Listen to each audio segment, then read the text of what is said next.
પાવાગઢ ભાદરવી પૂનમે દર્શનાર્થીઓનું માનવ મહેરામણ ઉમટી પડ્યું। માહિતી અનુસાર 51 શક્તિપીઠોમાંનું એક શક્તિપીઠ ગણાતા સુપ્રસિદ્ધ યાત્રાધામ પાવાગઢના ડુંગર ખાતે બિરાજમાન મહાકાળી માતાજીના મંદિરે ભાદરવા સુદ પૂનમના દિવસે શહેર તેમજ રાજ્યભરમાંથી હજારોની સંખ્યામાં માઈ ભક્તો માતાજીના દર્શન માટે ઉમટી પડ્યા હતા।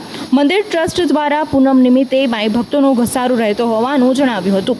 મંદિરના દ્વાર સવારે 5 વાગે ખોલી દેવામાં આવ્યા હતા અને સવારથી જ મંદિરમાં માઈ ભક્તો ઉમટી પડ્યા હતા।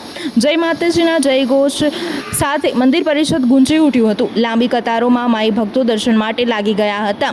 મહાકાળી માતાના દર્શન કરી માઈ ભક્તોએ આશીર્વાદ લીધા અને ધન્યતા અનુભવી હતી।